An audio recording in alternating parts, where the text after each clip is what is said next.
और देखिए ओमिक्रॉन का जो संक्रमण है ये एंट्री यानी एयरपोर्ट पर ही पकड़ा जाए, इसकी पुख्ता तैयारी है।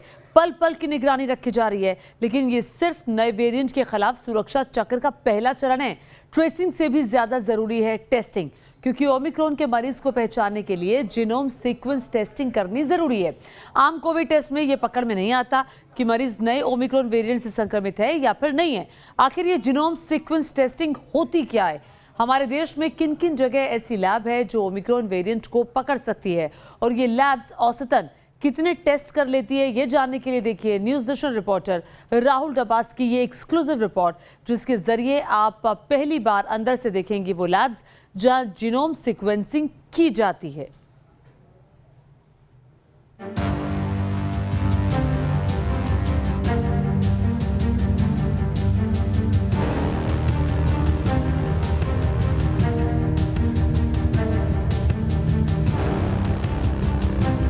वायरस का जेनेटिक कोड क्या है?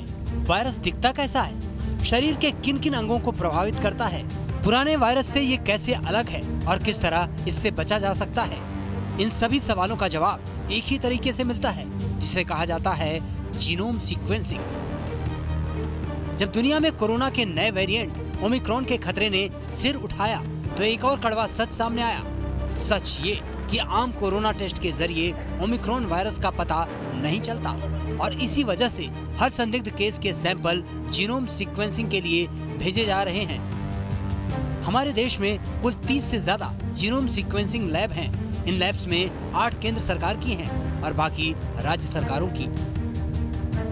आज हम आपको इंडिया की सबसे बड़ी और विकसित जीनोम सीक्वेंसिंग लैब में ले जाएंगे, जहां आपको पता चलेगा कि कैसे जीनोम सीक्वेंसिंग से पकड़ा जाता है कोरोना का नया वेरिएंट यानी ओमिक्रॉन।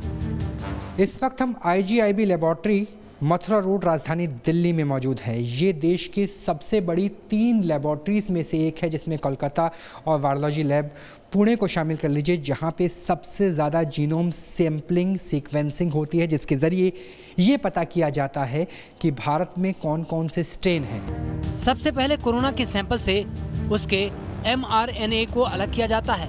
फिर इन सैंपल्स को फ्लैग किया जाता है, यानी वो सैंपल किस व्यक्ति का है और किस इलाके से ये पता किया जाता है। और आखिर में जीनोम सीक्वेंसिंग के जरिए सैंपल में मिले वायरस की जांच कर उसका पता लगाया जाता है।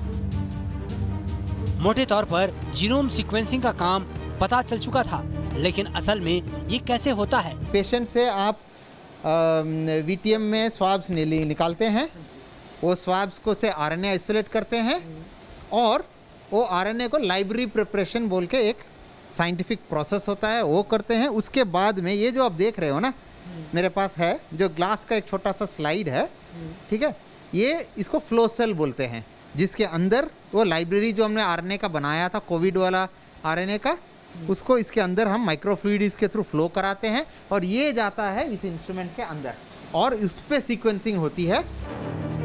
लैब में किस तरह इन सैंपल्स को किन कसौटियों पर परखा जाता है, ये भी आपको दिखाएंगे, लेकिन उससे पहले समझ लीजिए कि कितनी महत्वपूर्ण है ये जीनोम सीक्वेंसिंग लैब। लैब में देश भर में जमा किए गए 37% सैंपल्स की जांच की जाती है। ये लैब एक दिन में 3000 सैंपल्स तक की जीनोम सीक्वेंसिंग कर सकती है, यानी ये देश की एक दिन में सबसे ज्यादा टेस्ट करने वाली लैब है। देश की सबसे बड़ी लैब में जीनोम सीक्वेंसिंग पर न्यूज़ नेशन की इस एक्सक्लूसिव रिपोर्टिंग में हमने लैब का वो हिस्सा भी देखा जहां जीनोम सीक्वेंसिंग कर वायरस के कैरेक्टर पता किए जाते हैं। कि IGIB लेबोरेटरी दिल्ली में मॉलिक्यूलर तरीके से एक फंक्शनिंग की जाती है, ताकि वो एलिमेंट आ सके RNA के बाद प्री लेबोरेटरी के तरीके से, जो उस मशीन में डाल करके सीक्वेंसिंग की जा सके, जो 2 से 3 दिनों के अंदर 3000 सैंपल्स की जीनोम सीक्वेंसिंग करके ये बता सकते हैं कि किस किस राज्य में कौन कौन सा वेरिएंट, कौन कौन सा स्ट्रेन, कौन कौन सा म्यूटेशन फैल रहा है। कोरोना की पिछली लहर में जब डेल्टा वायरस ने कोहराम मचाया था, तब इसी लैब से पता किया गया था कि वायरस कितना म्यूटेट हुआ और किन इलाकों में संक्रमण ज्यादा फैला है। तो जीनोम सीक्वेंसिंग का जो तैयारी है, हम लास्ट अगस्त सितंबर से ही हम तैयार हैं, और हम उस पर पूरा क्या बोलते हैं, सारे रिएजेंट्स हो, मशीन हो, ट्रेनिंग हो, जो एडवांस्ड स्किल सेट्स चाहिए होते हैं साइंटिफिक स्किल सेट्स, वो सारे हमने अक्यूमुलेट करके रखे हैं। ठीक है, वी आर ऑलवेज प्रिपेयर्ड। लेकिन ओमिक्रॉन के खतरे को ये लैब्स तभी पकड़ पाएगी जब हर राज्य से जीनोम सीक्वेंसिंग के लिए जरूरी मात्रा में सैंपल भेजे जाएंगे।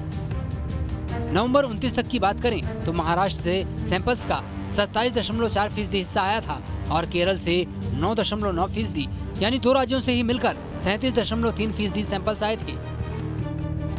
इसका मतलब ये है कि बाकी राज्यों से कुल मिलाकर 62% सैंपल्स ही आए।